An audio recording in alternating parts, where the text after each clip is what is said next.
우리나라에는 대중들에게 잘 알려지지 않은 보석과도 같은 숨겨진 우량한 기업이 셀 수도 없이 많습니다. 그 중에 하나가 동진세미캠입니다. 최근 국내외 정황이 삼성전자의 호재로 작용할 만한 요소들이 여기저기서 발생하고 있습니다. 이와 관련해 삼성전자와 밸류체인을 가진 원익 IPS, 솔브레인, 유진테크, PSK홀딩스, 동진세미캠 등의 종목에 주목해 볼 필요가 있습니다. 그 외에도 주식하는 사람이라면 우리나라 주요 소부장 기업들을 모두 정리해 두어야 합니다. 그리고 시황에 따라 그때 주목받을 수 있는 기업이 어떤 종목인지 분석을 할 수 있어야 합니다. 물론 전문 트레이더가 아니라면 이렇게 일일이 다 분석해내는 것이 어려울 수도 있습니다. 하지만 우리가 1년만 투자하고 끝날 것이 아니지 않습니까? 평생 여기를 우리 놀이터로 만들려면 놀이기구와 친해져야 하고 놀이기구의 특성들도 알아두어야 합니다. 그래야 제대로 즐길 수 있습니다. 또 새로운 놀이기구가 등장하면 호기심을 가지고 연구해야 합니다. 이 바닥에서 전문가 소리를 들을 정도가 되어야 합니다. 모멘텀이 좋은 어떤 종목의 이름을 대면 그 종목에 관한 주요 사항들이 머릿속에서 그려질 정도가 되어야 합니다. 하지만 너무 성급하게 생각하실 것 없습니다. 조금씩 차근차근 해 나아가면 됩니다. 똘똘이 나오세요. 동진세미캠의 전신은 1967년 이부섭 회장이 창립한 동진화학공업사이다. PVC 및 고무 발포제를 국내 최초 개발, 1973년 발포제 수출, 1992년 인도네시아 해외 생산 공장 설립, 1995년 시화 공장 증설하는 등 발포제 부문 세계 1위 기업이다. 또한 반도체 및 디스플레이용 재료, 대체 에너지용 재료 등을 제조하는 기업이다. 동사가 제조하는 반도체 및 디스플레이용 재료로 감광액, 반사방지막, SOC, 연마제, wet chemical, color resist 등이 있다. 유기절연막, LCD용 PR, 1M DRAM 포토레지스트 등의 국내 최초 개발 이력을 보유하고 있으며 연구 개발에 상당히 집중하는 회사이다. 현재 3D NAND용 컬 포토레지스트는 세계 시장 점유율 1위이다. 또한 차세대 CNT, 도전제나 실리콘 음극재 개발에도 힘을 쓰고 있어 포토레지스트뿐만 아니라 2차 전지 쪽으로 사업 영역을 확장하고 있다. 철저한 B2B 기업이기에 일반 대중에게는 인지도가 낮지만 반도체 디스플레이 소재에 관심이 있거나 관련 업계에 종사하고 있다면 대부분 알고 있는 기업이다.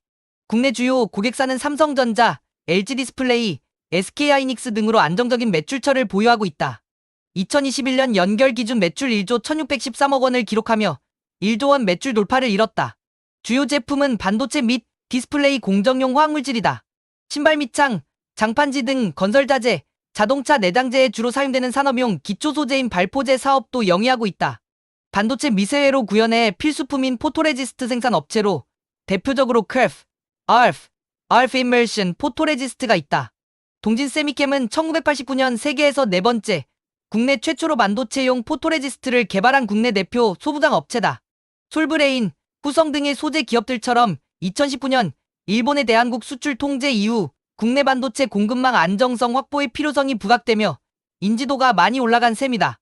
수출 규제 직후 EUV PR 개발 착수 후 3년 만에 삼성전자 반도체 양산 라인 공급에 성공했다. 또한 카본 나노튜브 CNT 도전제 슬러리로 2차 전지 재료 시장을 진입하며 신성장 동력도 확보했다. 스웨덴 노스볼트와 양극재용 소재 공급 계약을 체결, 현지 공장 건설을 2021년부터 추진했으며 2022년 이내 가동을 목표하고 있다. 노스볼트를 통해 폭스바겐, BMW, 볼보 등의 공급 예정이다. 반도체 사업 확대를 위해 미국 투자에도 적극적으로 나서고 있는 것으로 나타난다. 미국 텍사스주의 두 가지 프로젝트를 병행하고 있다. 텍사스주 플레인뷰의 반도체용 황산 생산을 위한 합작사를 설립했으며 텍사스주 킬린시에도 공장 설립을 추진 중이다. 삼성전자와 함께 텍사스 반도체 혁신 컨소시엄 집행위원회 TSIC, EC에 참여해 반도체 기업 수혜를 받을 것이라는 전망 때문으로 최근 주가가 급등을 보이고 있다. TSIC EC는 주지사 산하위원회로 텍사스 내 반도체 산업 발전을 지원하기 위해 만들어졌다. 미국 반도체 지원법 CHIPS처럼 텍사스주도 텍사스 CHIPS법이 있다. 텍사스주가 자체적으로 현지 기업의 연구개발 R&D 생산을 돕기 위한 것으로 이 법에 따라 반도체 보조금 등을 기획집행하는 역할을 위원회가 맡는다. 위원회에는 삼성전자와 동진세미캠 임원도 선임됐다. 대부분 반도체 제조기업으로 소재회사는 동진세미캠이 유일하다. 삼성전자는 텍사스주 테일러시에 미국 두 번째 반도체 위탁 생산 파운드리 공장을 짓고 있고 동진세미캠은 킬린시에 황산과 신어 공장을 건설하고 있다. 반도체 웨이퍼, 세정 용도로 동진 세미캠은 두 공장 건설에 각각 1억 달러씩을 투자한다. 이상입니다. 주봉을 먼저 보겠습니다. 보시다시피 상장 이후 꾸준한 성장세를 이어오고 있습니다. 또한 곧 신고가를 갱신할 것 같은 기세입니다. 제가 표시를 해보겠습니다. 1차 상승 구간입니다. 1차 하락 구간입니다. 2차 상승 구간입니다. 보시다시피 2차 상승 구간이 끝나지 않았습니다. 이 차트만 보아도 이 기업이 얼마나 우수한 기업인지 알 수 있습니다. 2차 상승 구간에 큰 눌림 없이 이렇게 꾸준한 상승세를 이어온다는 것이 쉽지 않습니다. 이 종목의 내재한 펀더멘탈이나 모멘텀이 얼마나 강한지 차트에서도 알 수가 있는 것입니다. 차트를 전체적으로 보면 241선의 지지를 잘 받고 있습니다. 또한 상승세가 좋을 때는 121선의 지지를 받으며 상승하고 있고 121선이 깨어지더라도 241선을 터치하고 반등하는 형국입니다. 게다가 최근의 상승세가 더욱 급격해진 것을 알 수 있습니다. 이 차트에서 가장 눈에 띄는 변곡점은 여기입니다. 61선과 121선이 골든크로스가 일어난 지점입니다. 이제 차트 끝으로 시선을 옮겨보시길 바랍니다. 61선이 121선 밑으로 내려왔다가 골든크로스가 발생하기 직전입니다. 제가 주식은 변곡점 찾기 놀이라고 했습니다. 변곡점을 찾는 가장 쉬운 방법이 바로 이평선의 골든크로스 지점을 찾아내는 것입니다. 이제 이 주식은 이평선이 교차되는 변곡점에 놓여 있습니다.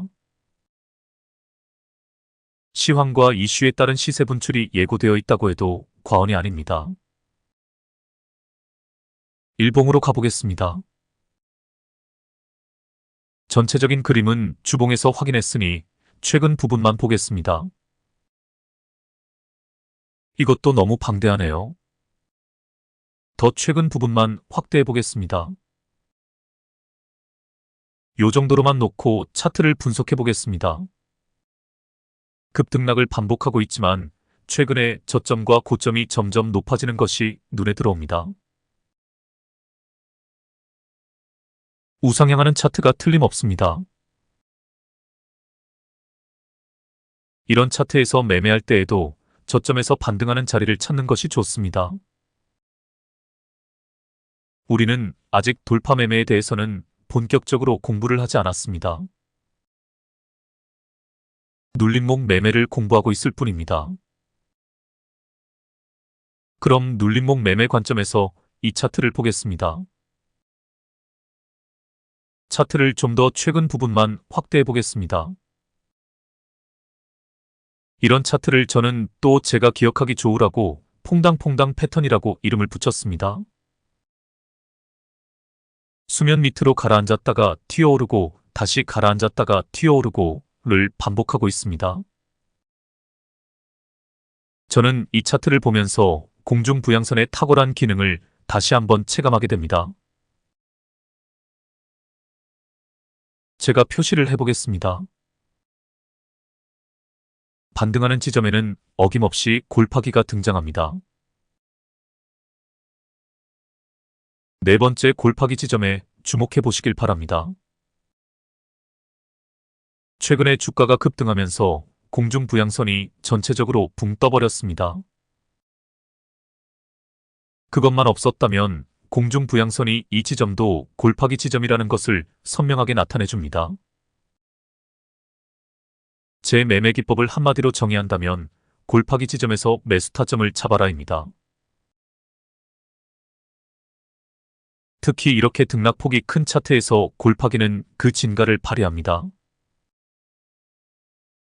골파기가 뾰족하고 깊게 파여 반등하는 자리를 선명하게 드러내주기 때문입니다. 등락폭이 완만한 차트에서는 골파기 지점이 넓고 얕게 드러나기 때문에 이게 골파기인지 헷갈릴 경우가 많습니다. 하지만 그러한 경우도 자세히 관찰하면 골파기라는 것을 알 수 있습니다. 그 골파기 지점에서 진입하면 틀림없이 반등이 나옵니다. 이제 제가 차트에서 공중부양선을 지워보겠습니다. 공중부양선을 개발하기 전에 제가 어떻게 매매를 했는지 보여드리기 위함입니다. 이 상태에서 엠벨선 매매법에 의해 매수매도 타점을 잡아보겠습니다. 제가 최초 타점을 미리 표시를 해두었습니다. 하락 추세에서 엠벨선 안쪽으로 캔들이 들어설 때 매수합니다. 상승 추세에서 엠벨선 안쪽으로 캔들이 들어설 때 매도합니다. 하락 추세에서 엠벨선 안쪽으로 캔들이 들어설 때 매수합니다. 이 다음 상황에 주목해 보시길 바랍니다. 오늘 강의 내용의 핵심 부분입니다. 바로 하락세가 나오지만 엠벨선이 깨지지 않았기에 계속 끌고 갑니다. 뒤에서 다시 설명하겠지만 엠벨선 매매법의 핵심은 잔파동에 연연하지 않는다는 점입니다. 이후 상황으로 가보겠습니다. 상승 추세에서 엠벨선 안쪽으로 캔들이 들어설 때 매도합니다. 이후 상황은 엠벨선이 너무 공중으로 떠버렸기에 차트를 줄여서 설명을 드리겠습니다. 실전에서 연습해보시면 알지만 이 엠벨선 매매법은 단기 대응을 하지 않는다는 것이 특징입니다. 공중부양선 매매법은 단기 대응이 가능합니다. 거기에 5일선을 첨가하면 아주 정밀하게 타점들을 잡아갈 수 있습니다. 반면 엠벨선 매매법은 큰 흐름에서 추세를 따라가는 매매법이라 할 수 있습니다. 단기 대응을 잘하기 위해서는 지지와 저항도 분석해야 하고 캔들도 분석해야 하고 거래량도 분석해야 하고 이평선도 보아야 하고 보조지표들도 보아야 하고 신경 쓸 것이 너무 많습니다. 그래서 단기 대응이 힘든 주린이 분들은 느긋하게 이 엠벨선 매매법을 활용해 보시길 바랍니다. 그럼 차트를 줄여서 계속해서 엠벨선 매매법을 설명해 보겠습니다. 이 차트에서 매수매도 타점을 잡아보시길 바랍니다.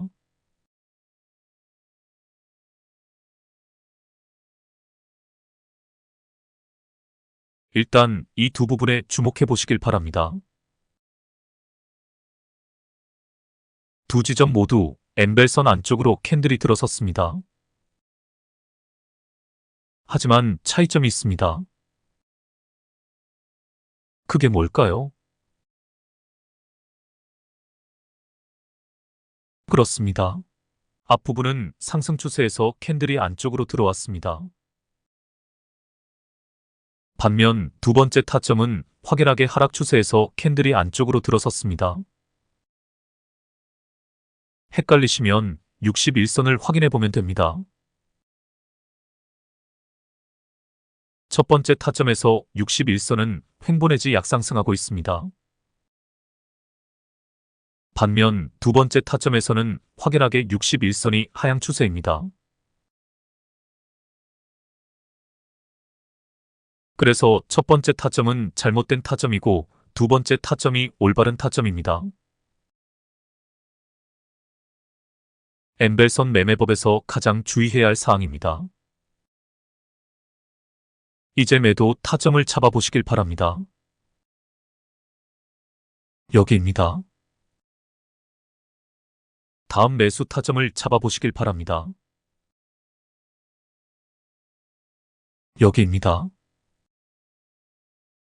매도 타점을 잡아보시길 바랍니다. 여기입니다. 이게 엠벨선 매매법입니다.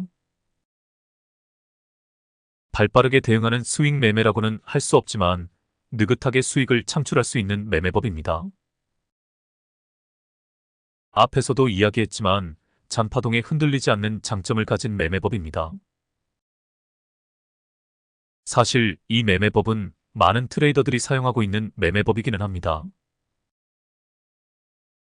바로 21선 매매법이 그것입니다. 제 엠벨선 매매법은 21선 매매법의 업그레이드 버전이라고 생각하시면 될 것 같습니다. 세력들의 신종 사기 수법에 속지 않을 수 있는 장점을 가지고 있습니다. 이제 좀 더 큰 차트로 돌아가 보겠습니다. 차트를 유심히 관찰해 보시길 바랍니다. 뭐가 보이시나요? 그렇습니다. 정확하게 변곡점들을 찾아내고 있습니다. 이 두 부분에 주목해 보시길 바랍니다. 고가놀이를 하는 위험 구간이라 할 수 있습니다. 엠벨선 매매법의 원칙을 지키면 이 위험 구간도 피할 수 있는 안전한 매매법이 되는 것입니다.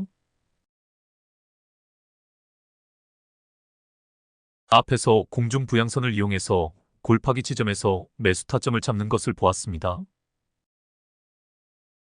그리고 엠벨선 매매법으로도 타점 잡는 것을 고찰해 보았습니다. 그럼 이제 제가 최근에 개발한 61선 매매법으로 타점 잡는 것을 살펴보겠습니다. 원들을 다 지우고 차트를 보겠습니다. 61선 매매법의 원칙은 딱 두 가지입니다. 첫째, 수면 밑에 가라앉아 있던 주가가 수면 위로 상승할 때 혹은 상승하기 직전에 타점을 잡아라. 둘째, 수면 위에 있던 주가가 61선을 터치하거나 61선 근처에서 반등할 때 타점을 잡아라. 차트 앞쪽부터 살펴보겠습니다. 이 두 개는 잘못된 타점입니다. 왜일까요? 그렇습니다. 61선의 하락 각도가 심한 지점입니다. 반면 이 지점은 확실한 타점입니다. 61선이 확실하게 보합 내지 약상승하는 지점입니다. 61선 매매법의 핵심 포인트입니다. 61선의 하락 각도가 급할 때에는 타점을 잡지 마라. 완만한 하락 내지 보합권에서 타점을 잡아라. 정확하게 기억해 두시길 바랍니다. 다음 타점을 잡아보시길 바랍니다. 여기입니다. 약간 애매하기는 하지만 올바른 타점입니다. 61선이 급격한 하락세에서 하락 각도가 완만해진 지점입니다. 그런데 오늘 제가 강의할 핵심 포인트가 여기서 나옵니다. 이 부분에서 엠벨선 매매법을 활용해 타점을 잡았다고 가정하겠습니다.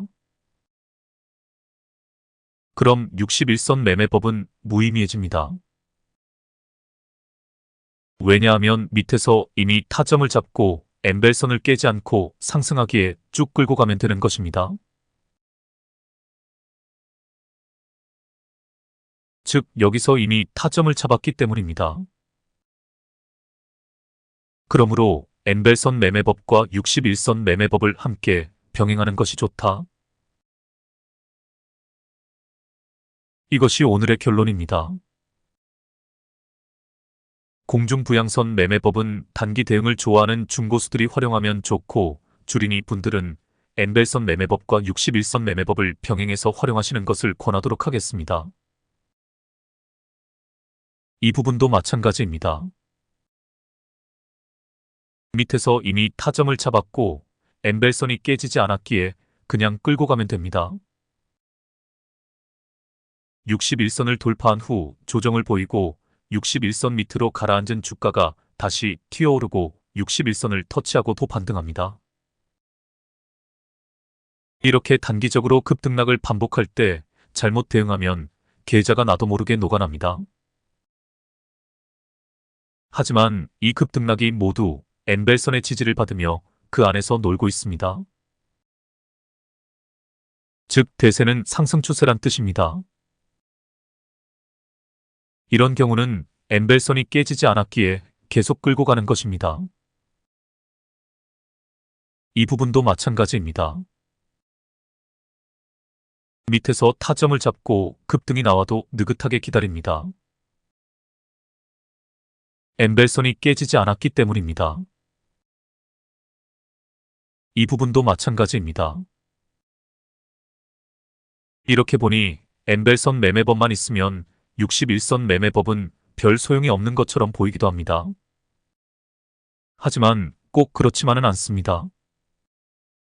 차트 맨 앞 부분에서는 엔벨선이 타점을 잡는데 아무런 도움이 되질 않습니다. 61선 매매법을 활용해야 올바른 타점을 잡을 수 있습니다. 그런 부분이 또 있습니다. 차트 끝쪽으로 시선을 옮겨보시길 바랍니다. 이 부분에 주목해 보시길 바랍니다. 엔벨선이 너무 공중으로 떠버려 아무런 도움이 되질 않습니다. 이럴 때 공중 부양선과 함께 61선 매매법을 활용하면 되는 것입니다. 그리고 이 차트에서 하나 더 설명할 것이 있습니다. 데드라인에 주목해 보시길 바랍니다.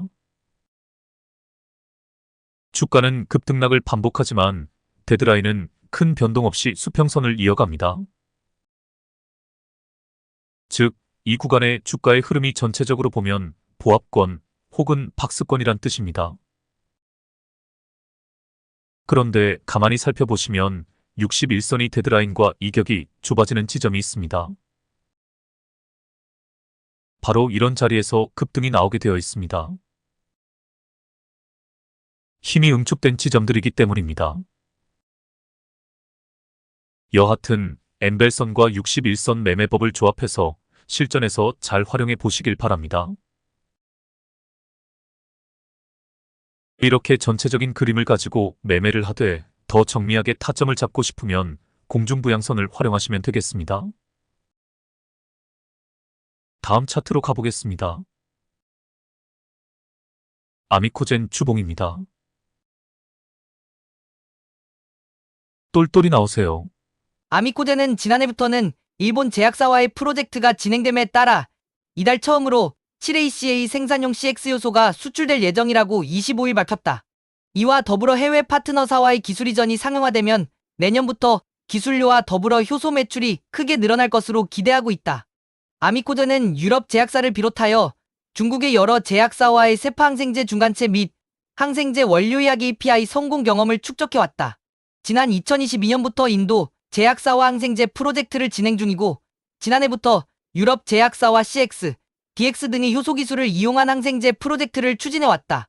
특히 미중 무역 분쟁이 심화되면서 글로벌 항생제 공급망 리스크가 커지자 인도, 유럽, 일본, 미국 등에서 항생제를 필수의 약품으로 지정하고 자국에서 생산하고자 하는 수요가 늘고 있어 중장기적으로 효소 매출 증가가 기대된다는 것이 회사 측 설명이다. 아미코젠은 친환경 세파계 항생제 효소 기술의 글로벌 선두기업이다.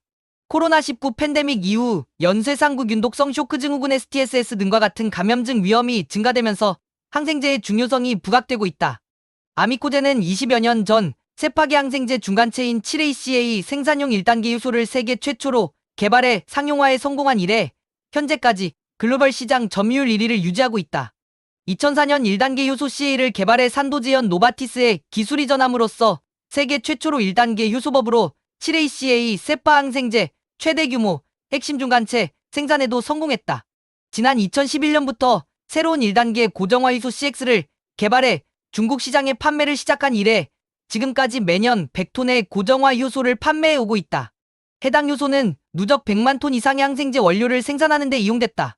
아미코젠 관계자는 중국의 경우 기존의 화학공법으로 생산하던 것을 전부 아미코젠의 효소법으로 대체했다며 아미코젠은 지난 2019년 세계 처음으로 기술 개발에 성공한 발효 및 효소법 7ADCA 기술 DX를 중국의 글로벌 1위 제약업체에 기술 이전해 매년 1000톤 이상의 7ADCA를 생산하며 이에 따른 기술료를 받고 있다. 장기적으로 기존 화학합성 항생제를 모두 친환경 효소법으로 바꾸는데 기여할 것이라고 말했다. 바이오 기업 아미코젠이 송도 배지 공장 설립을 통해 소부장 소재 부품 장비 기술 자립화에 나선다. 배지는 바이오 의약품을 생산하기 위해 세포 배양의 필수적인 세포의 먹이다. 이번 공장 설립으로 상업용 배지 생산 본격화, 세포주 맞춤형 배지 개발 및 공급, 바이오 의약 개발 토탈 솔루션 원스톱 서비스 제공, 글로벌 시장 진출 기반 마련 효과를 기대했다. 현재 국내 배지 시장 규모는 약 4천억 원으로 추산된다. 2030년 8천억 원으로 2배 이상 성장할 것으로 예측되고 있다.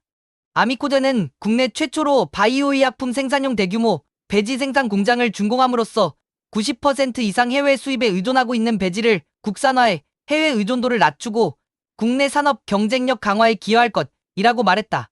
아미코젠은 지난 2020년 부지를 매입한 후 건물 및 생산 장비 등에 약 750억 원을 투자해 연면적 6,800평 규모로 건축을 완료했다. 연간 배지 생산량은 분말 기준 105톤, 액상 기준 416만 리터 규모이다. 세포주 맞춤형 배지 제공 등 본격적인 상업용 배지 생산이 가능해져 바이오 소재 국산화 사업이 가속화될 것으로 전망했다. 아미코젠 신용철 최고 전략 책임자 CSO는 당사는 코로나 팬데믹으로 바이오 의약품 소재 공급망에 차질이 생긴 것을 인지하고 배지 성분 제조 기술을 바탕으로 세포 배양 배지 상업화에 도전했다고 말했다. 이상입니다. 지금 제약 바이오주가 완전 시장을 주도하고 있습니다.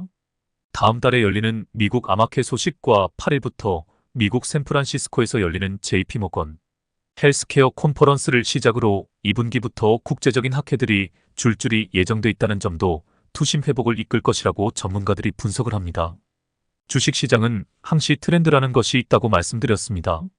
전에도 이야기했지만 올해는 AI 반도체 다음으로 제약 바이오가 가장 강한 섹터가 될 것 같습니다. 그 다음이 아마 로봇 관련주가 아닐까 싶습니다. 2차 전지 관련주도 회복세를 보이고 있지만 작년 열풍 이후 순환매 차원에서 힘이 많이 딸리는 모습입니다. 여하튼 제약 바이오 강세가 당분간 이어질 것으로 보입니다. 오늘 급등한 종목을 중심으로 관심 종목에 넣어두고 종목 공부도 하고 꾸준히 주가의 흐름을 관찰해 볼 필요가 있습니다. 차트로 가보겠습니다. 아미코젠 주봉입니다. 이 차트는 단 한마디로 설명할 수 있습니다. 최초 상승. 상장 이후 지속적인 하락세를 이어오다가 역대급 거래량과 함께 최초 상승을 시작했습니다. 저 정도 거래량은 절대 개미들이 만들지 못합니다. 저점 매집을 끝낸 세력들의 본격적인 작업이 시작된 것입니다. 그냥 아무 생각 없이 시드의 일부를 묻어두고 1년 후에 꺼내볼 수 있는 차트입니다. 최근 발생한 역대급 거래량 이전의 하락 추세에 누군가 물량을 모아온 것이 보입니다.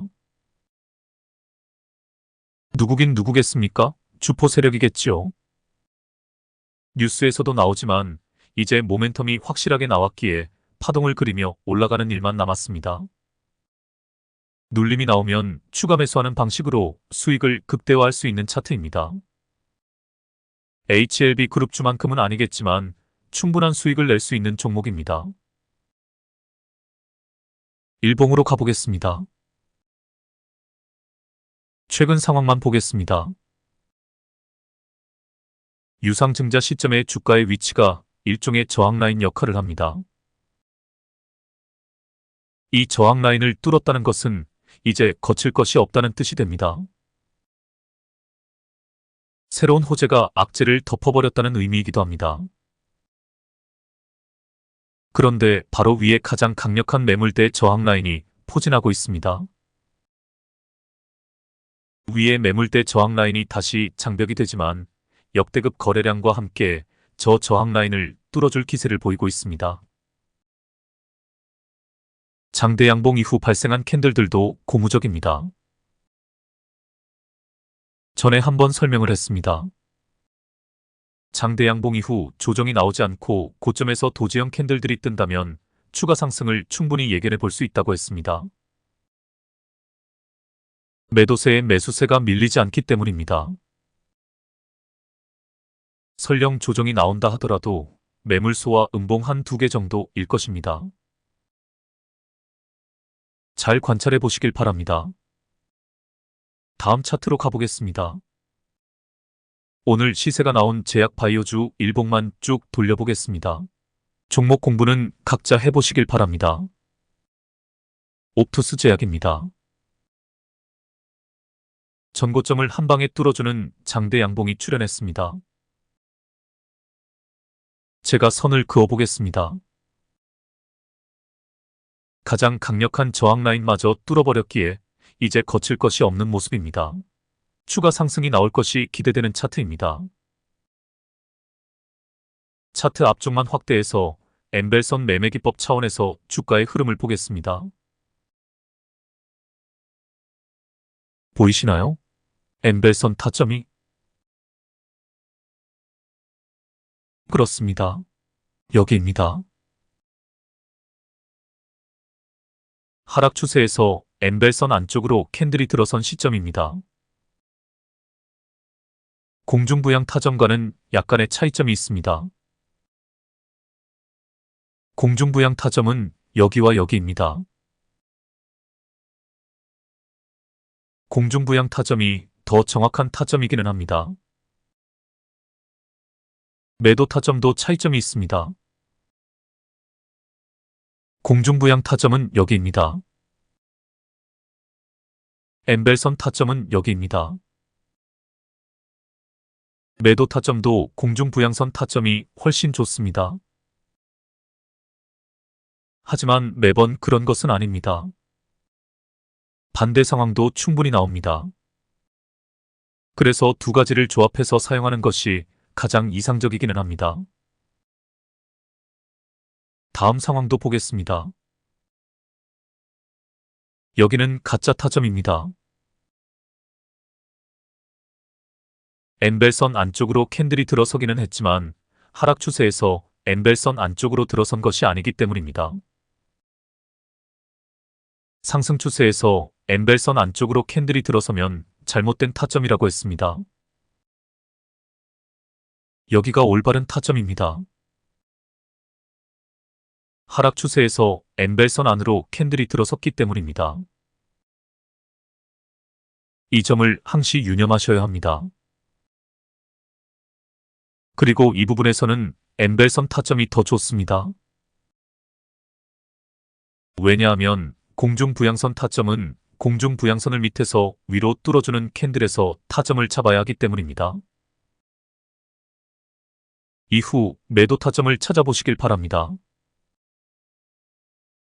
가만히 보시면 엠벨선을 깨지 않고 쭉 보합세를 이어갑니다. 그러다가 엠벨선이 깨지는 지점이 나옵니다.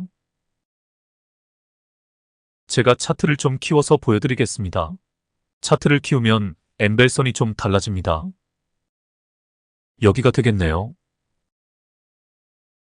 이후 지루한 보합세를 이어갑니다. 이런 보합권 내지 박스권에서 타점을 잡는 방법은 단 한 가지입니다. 그렇습니다.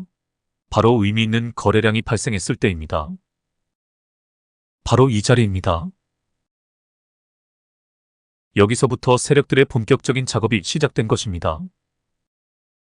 이후 다시 보합세를 이어갑니다. 그래놓고 오늘 급등이 나왔습니다. 거래량의 추이에 주목해 보시길 바랍니다. 최저 거래량 뒤 양봉이 보이시나요?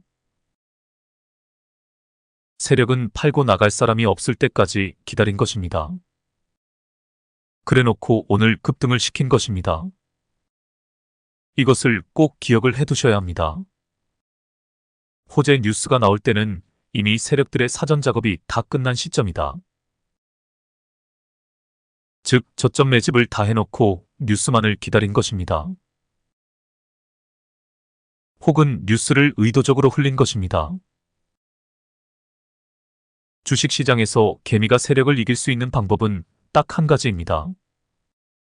세력이 어떻게 움직일지 정확히 예측을 하는 것입니다.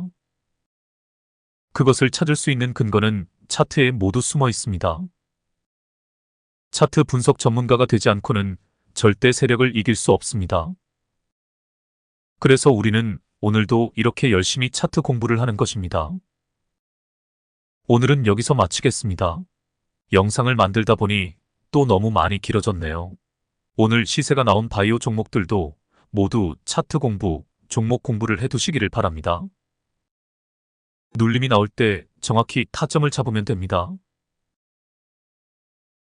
그럼 다음에 뵙겠습니다.